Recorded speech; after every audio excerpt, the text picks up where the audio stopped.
Hi friends, அனைவருக்கும் வணக்கம். வாங்க இப்போ சொரக்காய் கோலா உருண்டை குழம்பு பண்ணிடலாம். அதுக்கு நம்ம சொரக்காவை எடுத்துக்கலாம். சொரக்காவை நம்ம கேரட்டு இதில் துருவி பொடி பொடியாக அப்படியே நறுக்கி வச்சுக்கலாம். அதில் நீர் விடும். அந்த நீர் விடும். அதை நம்ம இட்லி துணியால் பொடிசாக அரிஞ்சு தண்ணி நிறையா விடும். அதை நம்ம எப்படி வடிகட்டிக்கலாம் அப்படின்னு சொல்லிட்டு நம்ம பார்ப்போம். இந்த மாதிரி இட்லி துணியில் இந்த சொரக்காவை நம்ம துருவிய சொரக்காவை இட்லி துணியில் போட்டு நல்லா இறுக்கி புழிஞ்சிங்கன்னா உங்களுக்கு அந்த தண்ணியெல்லாம் வந்துடும். பாருங்க.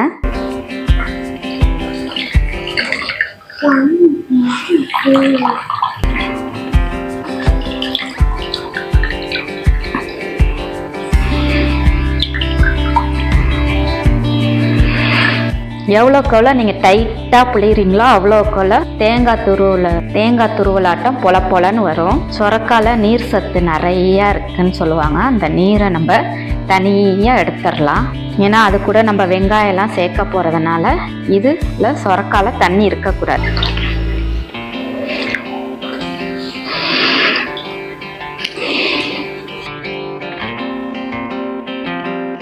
இங்கே பாருங்கள். இப்போ பாருங்கள், இதில் ஒரு துளி கூட தண்ணி இல்லை. நல்லா பாருங்கள், பொலன்னு இருக்கு. இந்த மாதிரி நம்ம வடிகட்டி எடுத்து வச்சுக்கலாம். ஈரத்துணியிலே இருக்கட்டும். நல்லா இன்னொரு வாட்டியும் புழிஞ்சிக்கலாம்.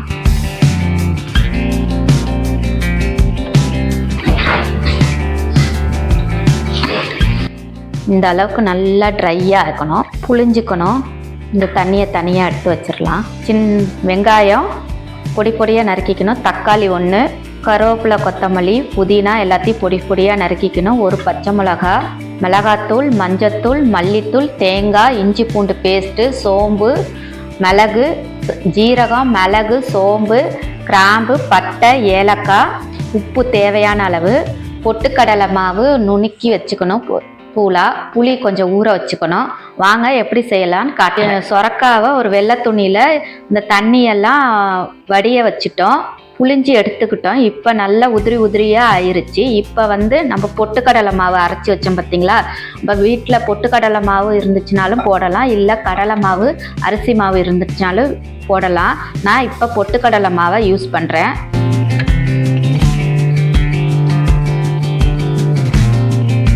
உங்களுக்கு எந்த அளவுக்கு வேணுமோ அந்த அளவுக்கு எடுத்துக்கோங்க.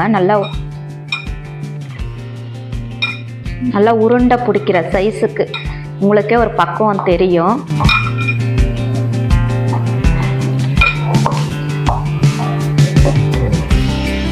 அடுத்தது கொஞ்சோண்டு வெங்காயம் போட்டுடலாம். புதினா, கொத்தமல்லி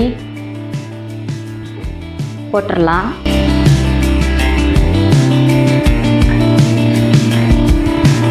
கொஞ்சமாக உப்பு தேவைக்கேற்ப போட்டுக்கலாம்.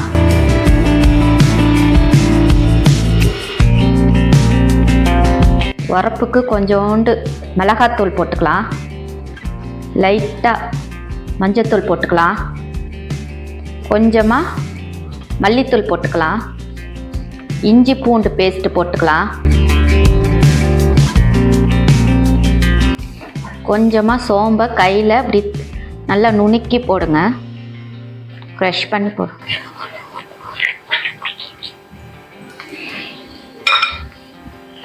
நல்லா அழுத்தி பசைங்க.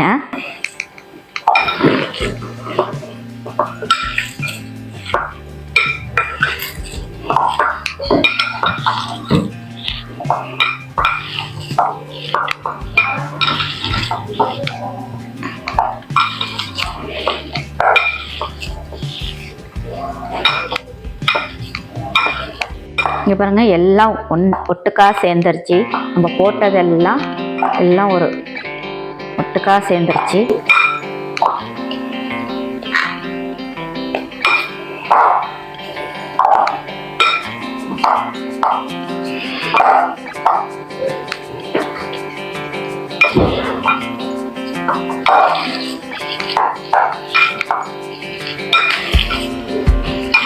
நம்ம அழுத்தி ஒரு உருண்டையாக பிடிச்சாச்சு. இப்போ நம்ம உருண்டை பிடிச்சிக்கலாம். நல்லா அழுத்தி பிடிங்க.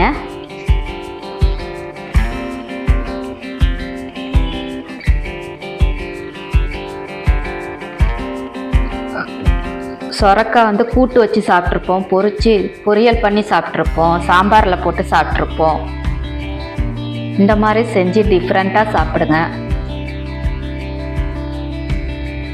குழந்தைங்களுக்கு விதவிதமாக நம்ம மாற்றி மாற்றி நம்ம ஒரே சாப்பாடாக கொடுத்துக்கிட்டு இருந்தால் அவங்களுக்கு பிடிக்காது. இந்த மாதிரி நம்ம மாற்றி மாற்றி டிஃப்ரெண்ட்டாக நம்ம கொடுத்துக்கிட்டே இருந்தோம்னா அவங்களுக்கு அந்த அம்மா வித்தியாசமாக செஞ்சுருக்காங்க, நல்லா இருக்கு அப்படின்னு சொல்லிட்டு சாப்பிடுவாங்க. நீங்களும் உங்கள் வீட்டில் ட்ரை பண்ணுங்கள். குட்டீஸுங்களுக்கு ஒரே வெரைட்டியாக ரசம் சாதம், தயிர் சாதம், லெமன் ரைஸு இந்த மாதிரி கொடுத்து நம்ம போர் அடித்து போயிருக்கோம். இது ஒரு புதுவிதமான டிஷ்ஷாக இருக்கும், அவங்களுக்கு கலர்ஃபுல்லாக இருக்கும் அவங்களுக்கு. இப்போ உருட்டியாச்சு பாருங்கள். 3, 6, 7, 8, 9, 10.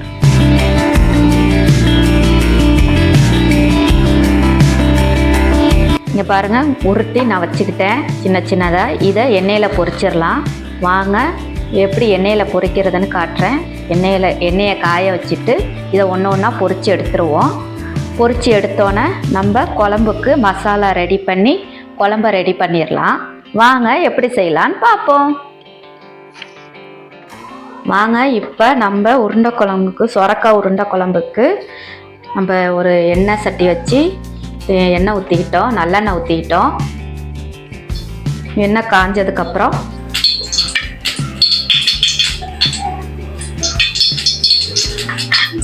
வெங்காயம் போட்டுக்கலாம்.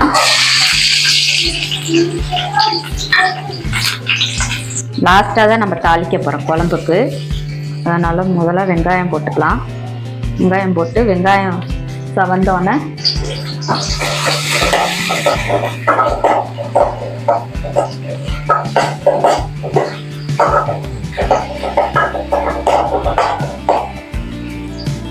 தக்காளி போட்டுக்கலாம்.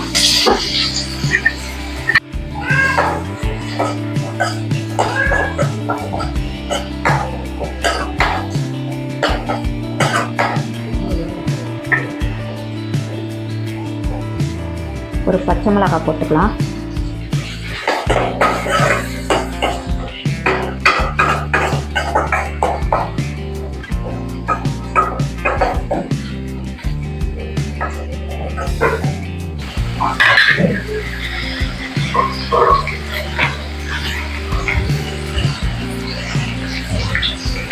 இப்போ கொஞ்சமாக மஞ்சத்தூள் போட்டுக்கலாம். காரத்துக்கு மிளகாத்தூள் போட்டுக்கலாம், மல்லித்தூள் போட்டுக்கலாம், தேவையான அளவு உப்பு போட்டுக்கலாம், கொஞ்சமாக இஞ்சி பேஸ்ட்டு போட்டுக்கலாம்.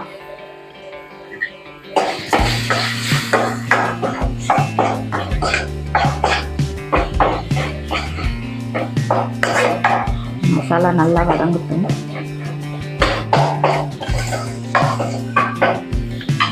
ஒரு டம்ளர் தண்ணி ஊற்றிக்கலாம்.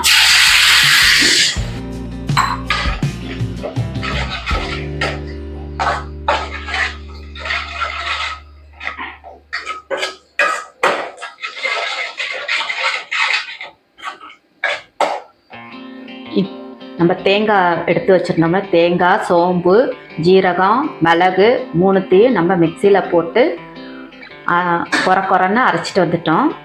ரொம்ப கொரன்னு வேண்டாம், ஒரு மீடியமான சைஸில் நம்ம அரைச்சிட்டு வந்துட்டோம்.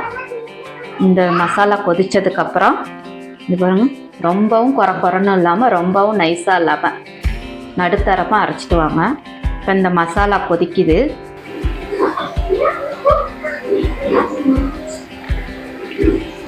இப்போ இந்த ஸ்டேஜில் நம்ம தேங்காவை போட்டுக்கலாம். அரைச்சி வச்சுருந்தோம்ல அந்த தேங்காவை போட்டுக்கலாம். ஒரு கிளறி விட்டுக்கலாம். இந்த ஸ்டேஜில் உப்பு காரம் எல்லாம் பார்த்துக்கோங்க.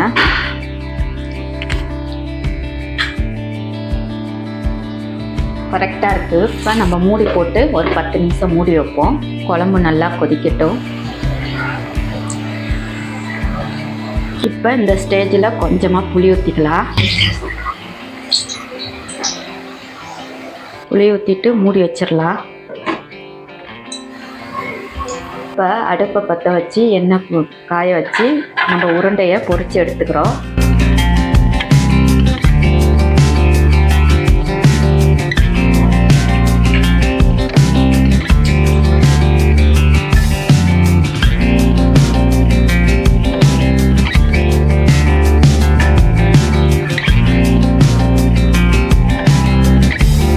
இப்போ இந்த ஸ்டேஜில் நம்ம உருண்டையை குழம்புல போட்டுடலாம். வெந்துருச்சு, வெந்தோன்னே எடுத்துடலாம்.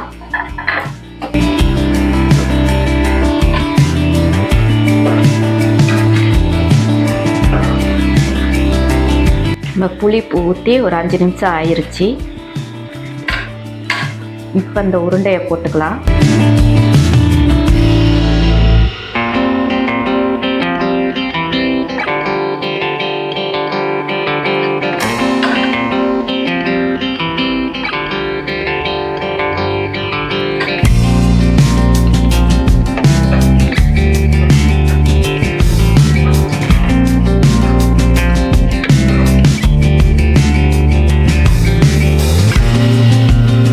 உருண்டை போட்டு 5 நிமிஷம் ஆயிடுச்சு. நம்ம இறக்கிடலாம். குழம்பு ரெடி.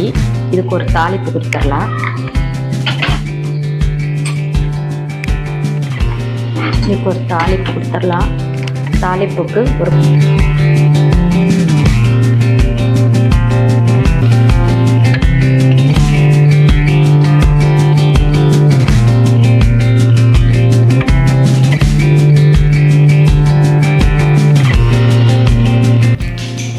சூடான சுவையான சுரக்காய் கோலா உருண்டை குழம்பு ரெடி ஆயிடுச்சு. ட்ரை பண்ணி பாருங்கள். எப்படி இருக்குன்னு சொல்லுங்கள். லைக் பண்ணுங்கள், ஷேர் பண்ணுங்கள், கமெண்ட் பண்ணுங்கள், சப்ஸ்கிரைப் பண்ணுங்கள். தேங்க்யூ.